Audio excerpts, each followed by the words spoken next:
เอาเพชรพารวยสวัสดีที่สู้ผู้สุขคนครับผมก็ติดตามแนวทางล่าพัฒนาของเซียนพาสุกวันพุธที่2 เมษายน 2568นะพี่น้องมือวันจันทร์มือวันจันทร์ที่30ล่าพัฒนามันออกกัน647ล่างก็คือ66นะพี่น้องล่างก็66ส่วนของอันเซียนพาสุกคนเข้า47ตรงๆนะพี่น้องเด้อเข้า47ตรงๆอันนี้วงผิดเนาะพี่น้องเนาะเพราะว่ามือมันสูงมันออก68วงผิดอันนี้ออก47ตรงๆเด้อพี่น้องเด้อ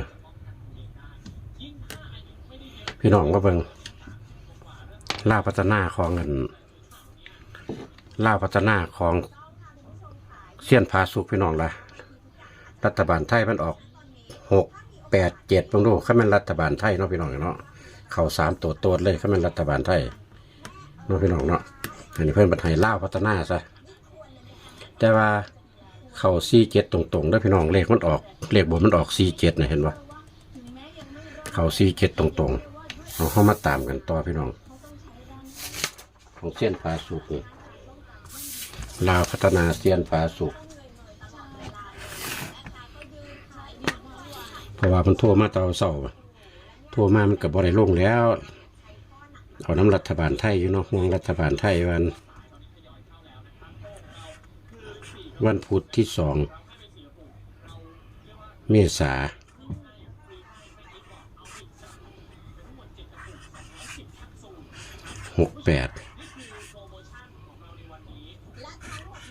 68ลาว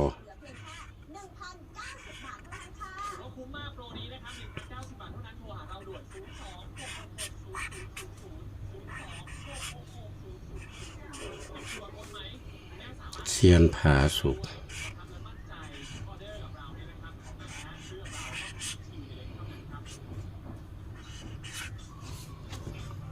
้องเขียนเลขวินก่อนเนาะพี่น้องเพราะว่าเมื่อหอดเพิ่นก็จัดเลยดิบนล่าง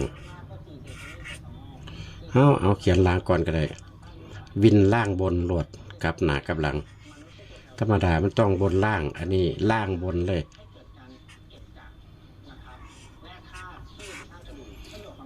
วินล่างบนนี่คลองประวัตินี่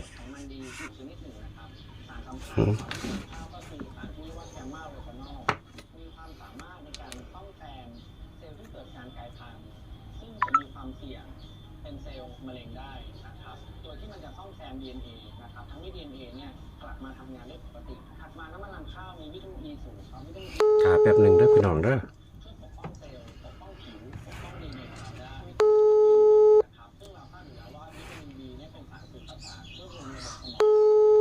องได้ลูกครับสวัสดีครับ ครับสวัสดีครับมาแล้วครับกลับมาแล้วจนค่ำครับจนค่ำจนมืดมันเส้นแปลวยาเบาหวานนะครับ มือนัดแม่นบ่มือนี่นัดเอายาเบาหวานแล้วก็เส้นกันอยู่ทั้งพี่คือการละเต็มบ่มีอดบ่นั่งพุ่นแล้วครับอันคุณพ่อบ่เป็นหรือคุณแม่คุณแม่ครับโอ้คุณพ่อบ่เป็นหยังก็เป็นตลกอันซับจางอย่างเดียวจักน้อยก็รวยดอกคุณพ่อโอ้ดาวมันสิค่อยเปลี่ยนไปดอกครับแต่ว่าคุณแม่เนี่ยในประเทศไทยมาโฮมอยู่นี่หมดโลกบ่อยากเว้าหรือกับผมเวลาทั้งที่เที่ยอยู่ก็มองนี่ล่ะแต่ว่าผู้อยู่นำกันปัดแข็งแรงได้เขาคือคุณพ่อแล้วคุณพ่อผู้นึงบ่แข็งแรงผู้นึงก็แข็งแรงมันต้องฮักกันไว้ได้สั่นไปบ่รอดได้เนาะคุณพ่อเนาะครับสังเกตเบิ่งว่าแต่ละครอบครัวนี่พอเงินแม่ซ่านนี่เพิ่นสิบ่พร้อมกันจักคนดอกของผมมีแนวเดียวล่ะโลกซับจางอันคุณพ่อมันของเมื่อกี้นี่ก็อันนี้คนผมสิให้นี่ของอันนั่นเด้อของวันที่2เด้อคุณพ่อเด้อครับอันของไทยเฮาก็หลุดไปก็แล้วจะค่อยว่ากันเนาะครับจังค่อยว่ากันการคุณพ่อเอาแล้วบ่นี่เอาละเด้ครับโอ้บ่เอาสนากาเป็น4ตัวคือเก่าเด้อคุณพ่อเด้อครับ4ตัวคือเก่ามี5มี6มี7มี9 5 7 9มี5มี6มี7นะครับครับแล้วก็มี9ไอ้ว่าตัววิ่งนี่ก็ตัววิ่งนี่ก็คล้ายๆกันกับงวดที่แล้วล่ะงวดที่แล้วมันก็มีผิดกันตัวเดียวล่ะคุณพ่อเงิน2ตัวมั้ย งวดที่แล้วมีสี่ก็มี8เนาะงวดนี้ผัดมี5ก็มี9ตัว6กับ7ยังตัวเดิม อันบาดนี้คุณพ่อผมสิจำให้คุณพ่อกับสิเอาวินกันนี่เด้อคุณพ่อเด้อคือเก่านั่นล่ะ6ตัว ครับ มีอัน6คุณพ่อ6แล้วก็57คุณพ่อ ครับ 57แล้วก็59แล้วก็67คุณพ่อ69มันคิดว่ามันคิดว่ามาตามรัฐบาลไทยบ่7887บ่ มันก็เป็นฝันๆกันอยู่นี่ล่ะผมเบิ่งแล้วเพราะว่าไล่ออกมามันตัวเลขมันตัววิ่งมันยังฝันๆกันอยู่แม่กับของเราเอาตัวต่อไปกับมี69แล้วก็79คุณพ่อทั้งเบิดทั้งมวลก็6จุดนี่ล่ะ6หางเนาะ ครับเอาซ้ำนี่ล่ะ นี่ถ้าคุณพ่อเด้อขีดใต้โต๊ะอัน57กับ59เด้อคุณพ่อ อันนี้โอ้ตัวสุดท้ายนี่เก็ดเก่าเนาะครับเนาะ 79เพราะว่ามันได้หันละวินกัน ครับลืม อันบัดนี้ก็ขีดใต้ก็ตัวนี้ล่ะ57นี่ล่ะ2ตัวนี่ล่ะ โอ้เน้นตัวใดอันเน้นตัวใดครับ เอาตัวกันคุณพ่อจักชุดเด้อคุณพ่อเด้อตัวกันจักชุดหนึ่งคือตัวกันนี่เอาสมมุติว่ามันให้0มาแทนมันก็สิบ่เป็น09เอา09คุณพ่อ ครับ เอา09เอาตัวเดียวนี่ล่ะตัวกัน09นี่ล่ะแล้ววันนี้ผมสิจับให้คุณพ่อจับ3หางให้คุณพ่อจับเอาจัก4ชุดเด้อคุณพ่อ ครับ ที่จริงว่าจะให้3ล่ะพัดยานมันเกิดมันซ่อนกันก็เลยกลายเป็น4ตัวเอาตัวแรกด้วยคุณพ่อมี957คุณพ่อ 9 7ครับอันนี้ตัวที่2 709คุณพ่อ 7 709 9 ตัวที่3ก็507คุณพ่อ507มาตัวที่4นี่เอาจะได้เอา559คุณพ่อ ครับ 559แล้ววันนี้ก็ผมโต709คุณพ่อ709กับ559คุณพ่อ วงกลม7แล้วก็709เนาะ 709กับ559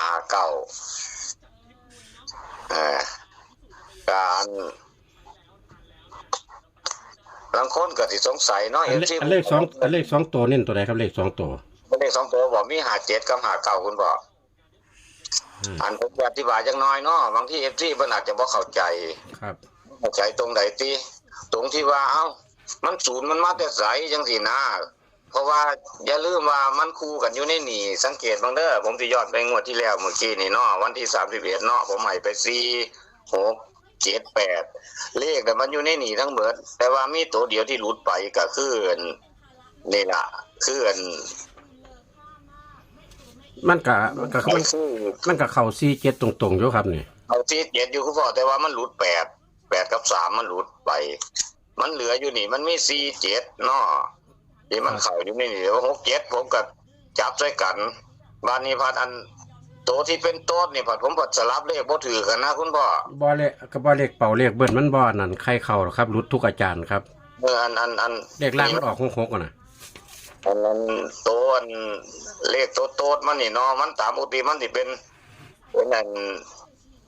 647เนาะคุณพ่อเนาะ ครับ อันนี้พัดเป็น467ซะนะมันเลยกลับกันวันนี้ตัวที่เป็น47พัดเอา8มาใส่เป็นหลักร้อยนี่แหละผมจับผิดนี่แหละที่จริงน่าสิเอา6มาใส่ซะมันก็สิพอดีโป๊ะเลยเด้เนาะคุณพ่อเนาะก็มันนี่ว่าอันนี้ว่าโอ้ตัวเก่าบัดนี้เลขมันซ่อนในนี่ ผม นะ ลืมผมลืมเบิ่งตัว ฮะ ผมลืมเบิ่งเลขมันเข้า3ตัวโตดด้วยนี่ เขา3ตัวโต๊ด โอ้ยผมเบิ่งบ่คักเป็นตัวเน้นพร้อมตัวนี้ อันตัวเลข2ตัวนั่นผมผัดบ่เข้าตัวผมวงกลมใหม่ผมหมดวงกลมมัน46กับ67เนาะคุณพ่อ แม่นมันเข้าตัวร่อง ผมเริ่มเบิ่งเลขอันเข้า3ตัวโตดพร้อมตัวนี้น่ะ ตัวโต๊ดนี่ผมก็จับผิดที่จริงถ้าผมเอา ผมคิดอยู่ได้ว่าเอา8มาเป็นหลักร้อยบ่หรือเอา6ไปเป็นหลักร้อยบ่ตัว47เดี๋ยวผมก็คิดอยู่เนาะแต่ว่าผมมันมากนี่ละ467นี่ละมันก็อยู่ในนี่เนาะคุณพ่อโต678นี่ก็อยู่ในนี่นับกันเบิดหน้าเลข ครับผมเบิ่งบ่ทัวมันเข้า3ตัวโตดพร้อม งวดนี้ผมก็คิดว่าสิอยู่ในนี่เดี๋ยวคุณพ่อถ้ารุดก็อาจจะรุดตัวหนึงเด้อถ้าอธิบายว่า0มันจะใส่เนาะ5นี่มันตัวเดียวกับ0เด้อคุณพ่อถ้า5รุด0สิมาซ่อนทันทีเด้บัดนี้อัน6นี่คือกันนี่มันสิมี1อยู่นำมันนี่ล่ะ6กับ1ตัวเดียวกันนะคุณพ่อ7กับ2ตัวเดียวกัน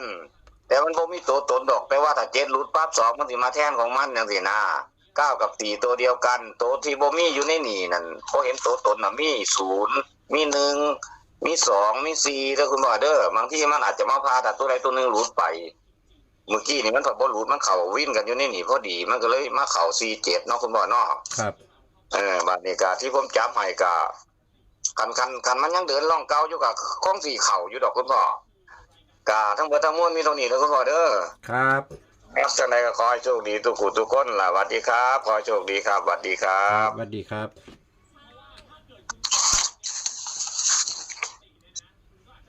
เอาพี่น้องแคปหน้าจอเด้อ